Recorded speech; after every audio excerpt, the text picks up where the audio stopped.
Hello, my name is Troy Beans with 78freethrows.com. Right off the bat, a lot of people ask me, where in the world did you get that name, 78 Free Throws?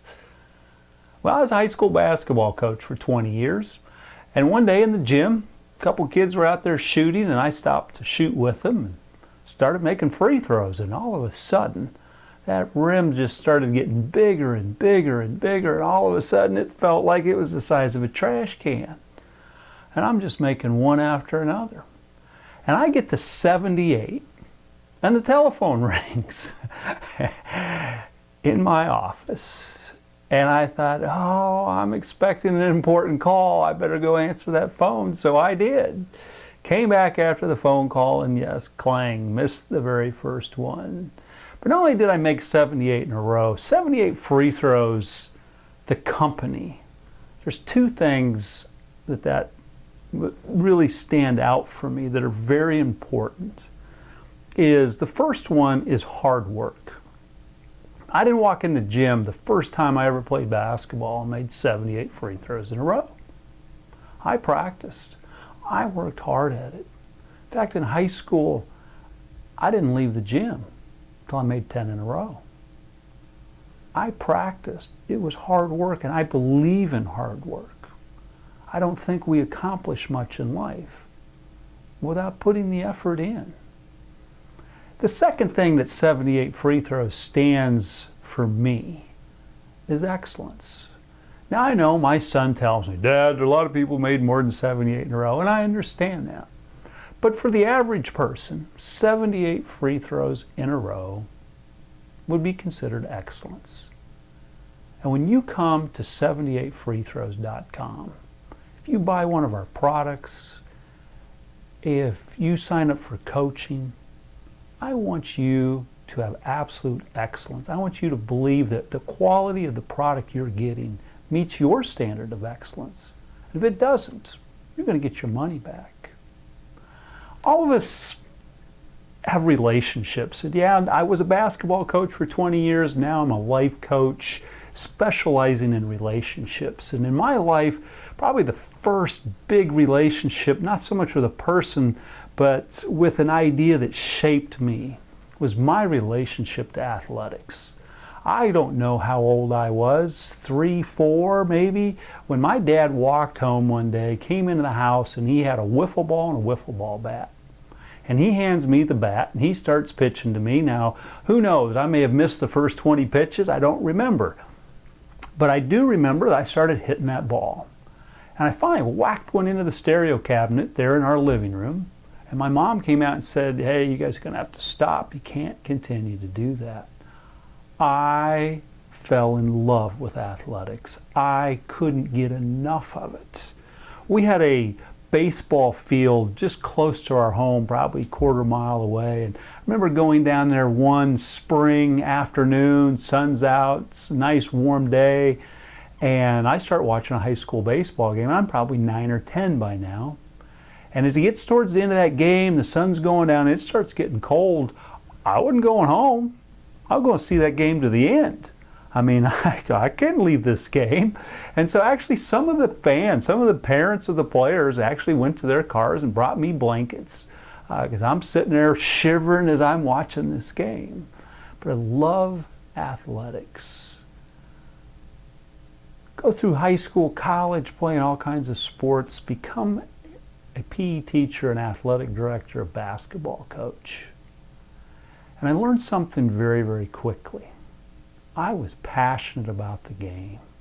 I desperately wanted my teams to do well.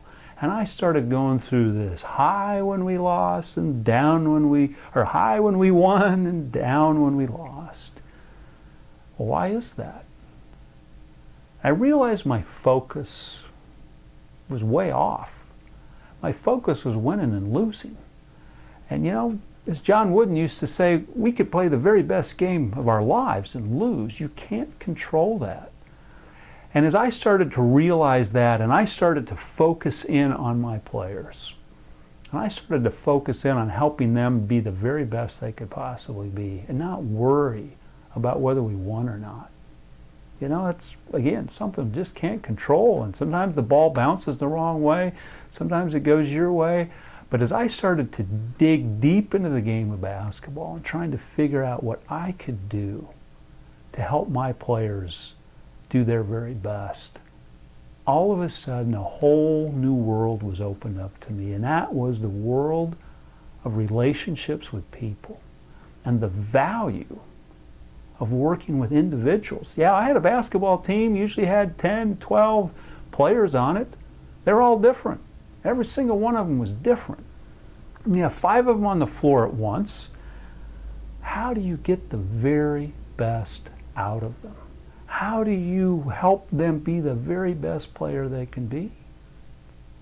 And over time I started to realize that I had to keep those kids accountable.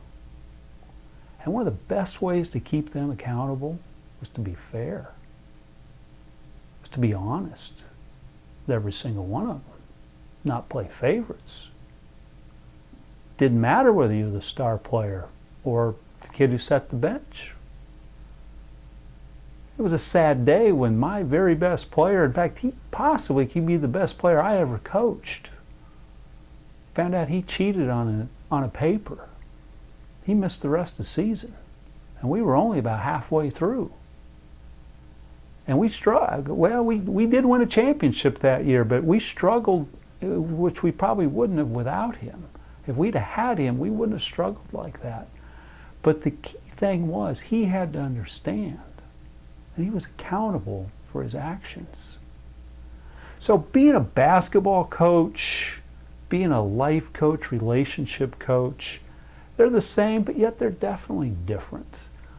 And the way I can explain this difference is this way.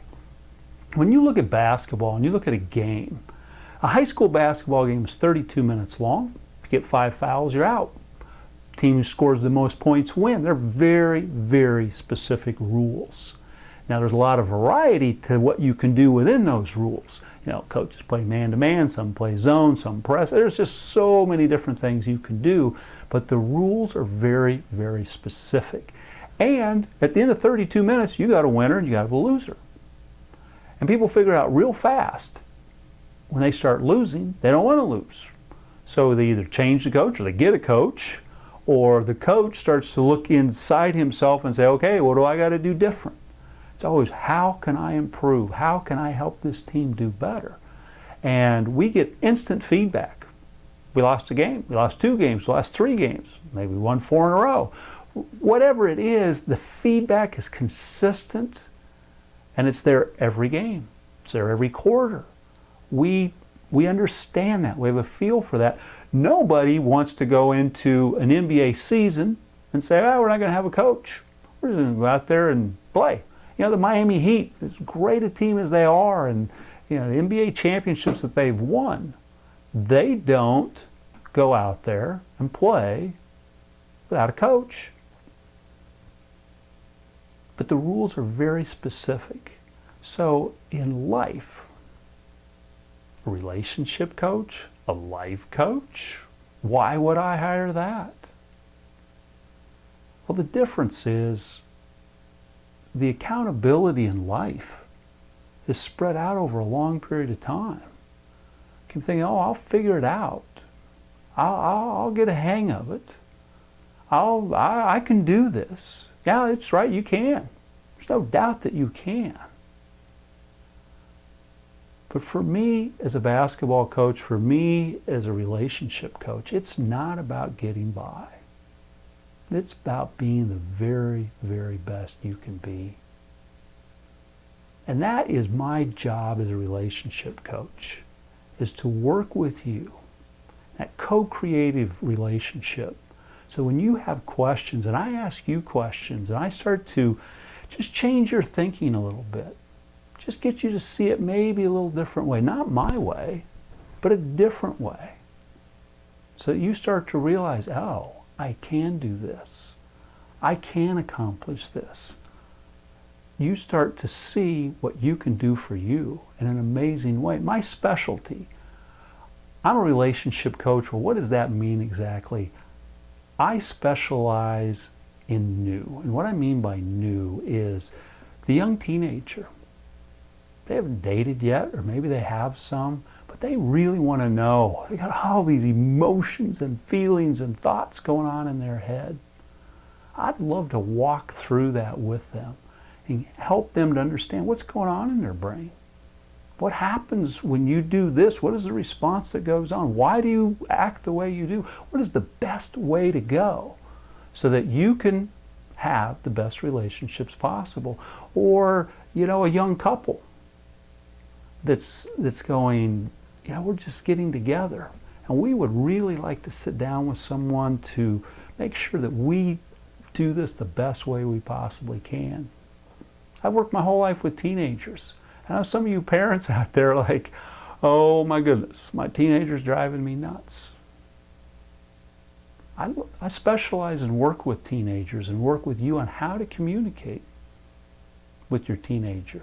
Extremely important, not easy, but extremely important for that to happen. So at a basketball game, we have a very 32 minutes, college is 40, pros 48. In life, well, it's a lifetime. It's spread out over a long period of time.